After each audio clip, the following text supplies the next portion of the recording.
I believe the CIA was using the Jamaican Labor Party as its instrument in the entire campaign against the Michael Manley government.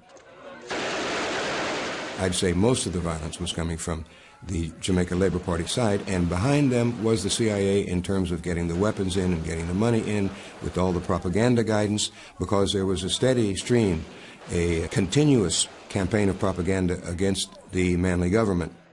The weapons, there was no problem with getting weapons in, because the ganja smuggling was a perfect route for bringing weapons back into Jamaica from the United States. While local politicians benefited from outside assistance, Bob Marley condemned them in his songs.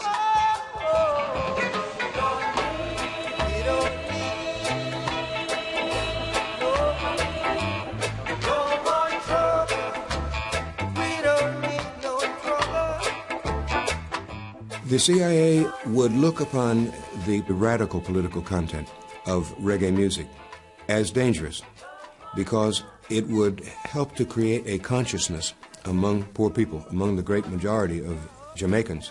And of course, naturally, the climate was created for an attempt on Bob Marley's life. The purpose of all those activities of violence and armed robbery and murder, coupled with the propaganda campaigns calling for the overthrow of the Manley government, naturally created a situation of terror, really, of tension, of uncertainty, of doubt and fear. This was the purpose. Men, his goons that came to a concert of reggae and political rock star Bob Marley, and shot at Marley and wounded him. And Marley went up into a mountain retreat there in Jamaica and was nursing his wounds and trying to recover from this situation. And someone showed up at the door from Rolling Stone magazine, a reporter who wanted to write about the incident. Spent several days there, and then right after that, Marley took flight to Europe and checked in at hospitals there and was found to have a massive brain tumor, cancerous brain tumor, which killed him in a short period of time.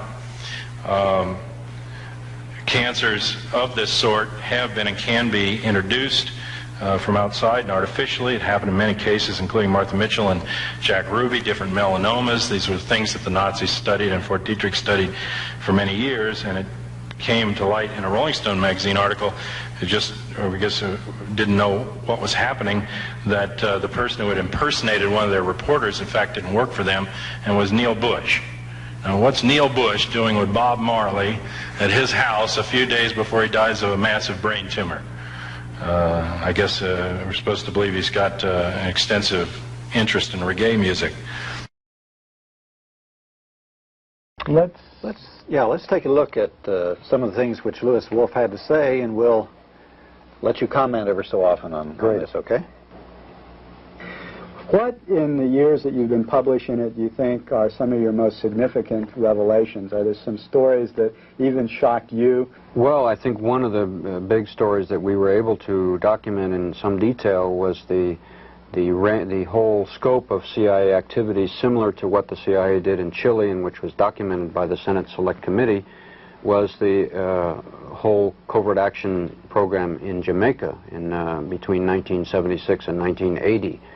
And we did a great deal of research into that, and we discovered in many ways a very similar program, almost a classic model that was followed along the lines of what they did in Chile, including three major categories: military, paramilitary activity, the use of propaganda in the media, and the third one, which was economic warfare, using the multilateral organizations, the International Monetary Fund and others, to withhold loans which had been promised to the Jamaican government. This is one example. What are a couple more of the details of that? Particularly, you mentioned those first two examples of actual paramilitary activity the CIA was involved in Jamaica. There was a fire, for example, that took place in Jamaica of an old people's home. I think 150 old and infirmed women, many of them blind, were living in this home, and as it turned out, the place burned down in the space of about 8 minutes, 7 or 8 minutes. It was discovered that the phone wires had been cut, and that the exits had all been blocked. Even those who could see their way out could not get out. That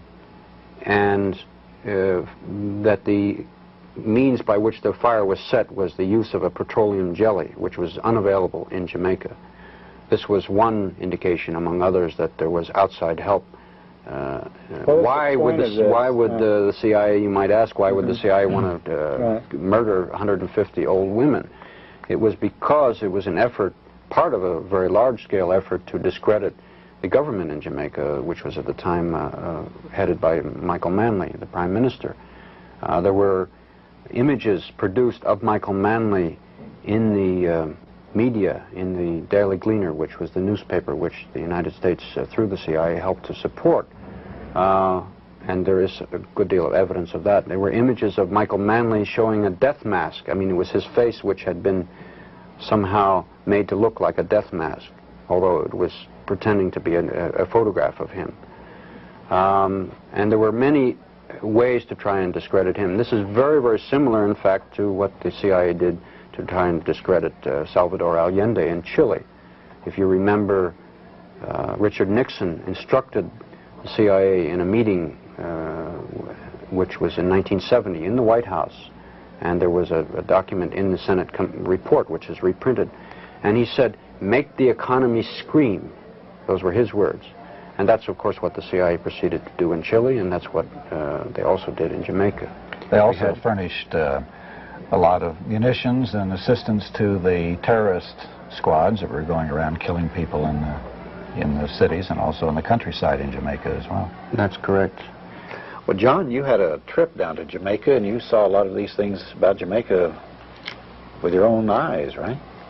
Yes, indeed. A very moving, a very interesting trip to me to see a target country at a time in the height of a CIA operation when I was completely outside. So there's no way that I could see the problem that journalists have always had when the U.S. government was targeting on a country in a situation, trying to destabilize it, overthrow, or manipulate the elections or whatever, of trying to figure out what's going on when you don't have access to all of the flow of cables and the discussions in National Security Council meetings and whatnot for the planning. I observed that from published information, the CIA station there was quite large for that size of a country. It was huge, in fact. It was bigger than any station I knew of in Africa, although Jamaica was a fairly small island with 2 million people. That's typical of when the CIA has got a big operation going in a place. They beef up the station and beef up the offices back stateside. The tone and flow of articles in the Gleaner was, of course, as Lou says, definitely a chapter out of Chile or a chapter out of the Angolan operation. Every indication of a massive CIA operation going to destabilize the government, to make the economy scream.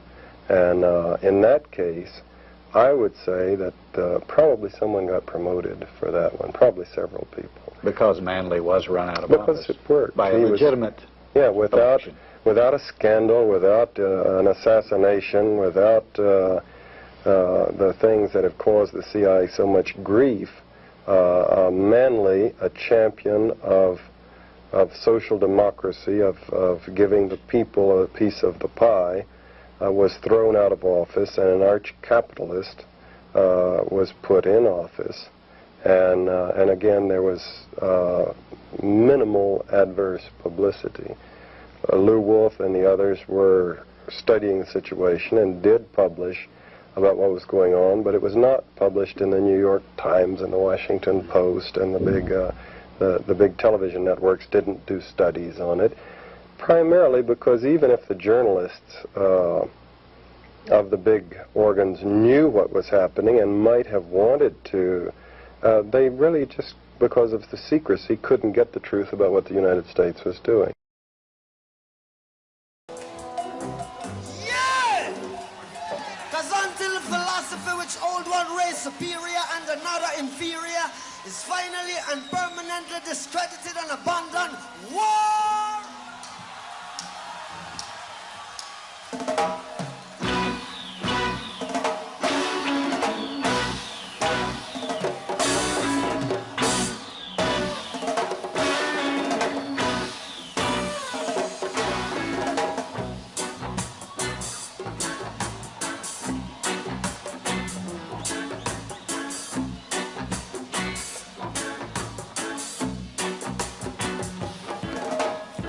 until the philosophy which owed one race superior and another inferior is finally and permanently discredited and abandoned. Well, everywhere is war. It's a war. And until there's no longer first class nor second class citizens of any nation, and until the color of a man's skin is of no more significance to the color of the size, I've got to say war here. And until the basic human rights are equally guaranteed to all without regard to race, it's your war. But until that day, the dream of lasting peace, world citizenship, and the rule of international morality will remain but a fleeting illusion to be pursued, but never attained. Well, everywhere is war. It's your war in the east, war in the west, war up north, war down south. Hey, it is the war, a war. Boy, aromas of war. Yes, it is the war, a war. Boy, aromas of war. And until the ignoble and unhappy regime that told our brothers in Zimbabwe, in a Zimbabwe now, anywhere in Africa, is finally and permanently discredited and abandoned. Well, everywhere is, everywhere, everywhere is, everywhere, war in the east, come on, war in the west, live it out, war up north, war down south. Yeah, this a war, boy, aromas of war. Yes, this a war, boy, aromas of war.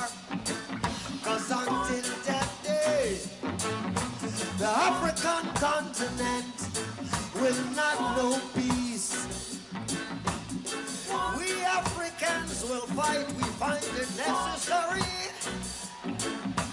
We know we shall win. We are confident in the victory of good over evil, of good over evil, of good over evil. Well, everywhere is war. It's a war. War. War. And it's a war. Oi, oi, a war. Oi, war. Oi, oi, a war. A war. Oi, oi, a war. Yeah, until that day, the African continent will not know peace. And we Africans will fight, we find it necessary. Tell 'em all. We know we shall win. You know, we are confident in the victory